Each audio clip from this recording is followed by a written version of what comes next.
Hi everybody, my name's Justin, and last year I traded in my Mini Cooper Countryman for this. This is a 2014 BMW i3, certified pre-owned, and this is the one with the range extender. And as you know, last year was when Tesla was coming out with their Model 3, which is their affordable electric car model, and I was really on the fence between which one I should go for, and I ultimately decided on the i3. So this video is for those of you out there who might be thinking about getting this car and why I think it's a great idea. By far the biggest factor when deciding on an electric car is the car's range. How far can I drive this car and how do I charge it?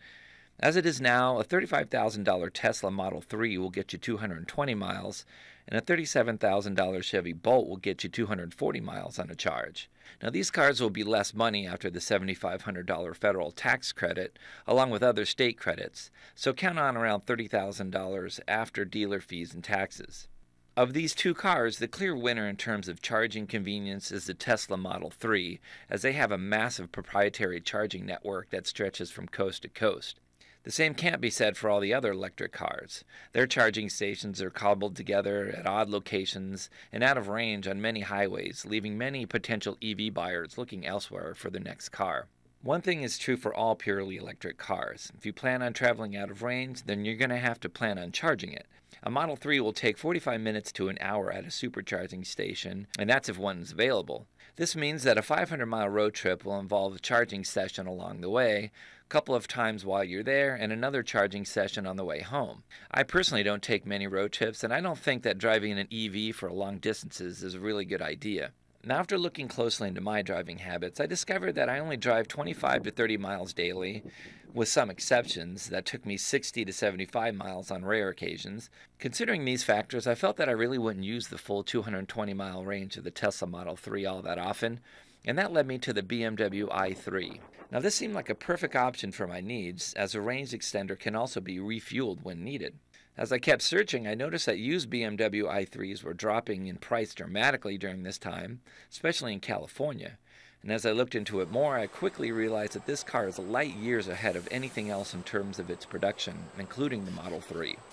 Now, there are plenty of videos about how this car is manufactured, and if you're like me, you'll be amazed at this process.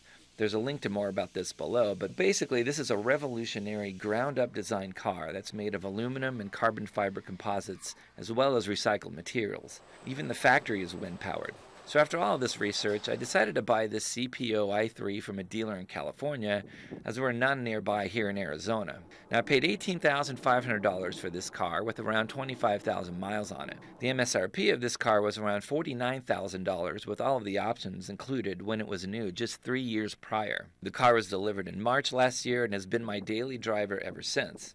Now I could say after nearly a year of normal driving, I've not needed the extra range from the range extender at all. I've also never needed to use public charging stations. The car gets charged at home every day or so, and I wake to a fresh car with 75 miles of battery life, which is more than enough. But it's nice to know that that extra range is available if I need it. Now, I only use about 25% of the battery per day during nice weather, and charge it every other day or so. I would say it costs me about $15 to $20 a month to keep the i3 charged. Now, one of my favorite features of the i3 over the Model 3 is its versatility.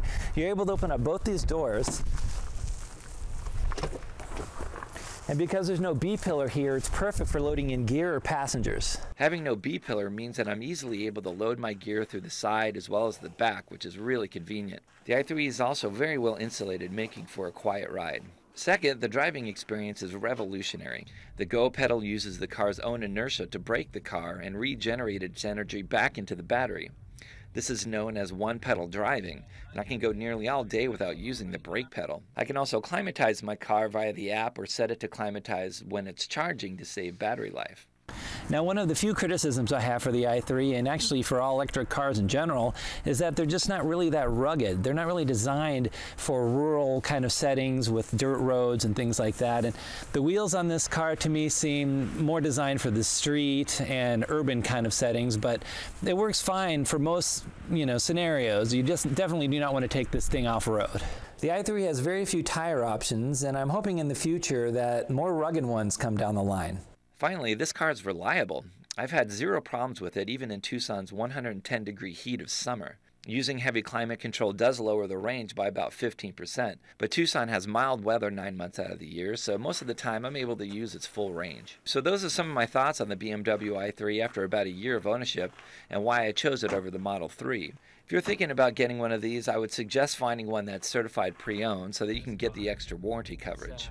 Now, while I haven't needed it, the Rex gives me confidence to take longer trips without the slightest bit of range anxiety. Overall, I think the BMW i3 is a revolutionary car in its design, manufacturing, and driving abilities. It's worth the $49,000 MSRP new, and it's a steal for $18,500 used. If you're looking into getting into an electric car, the i3 is a perfect choice.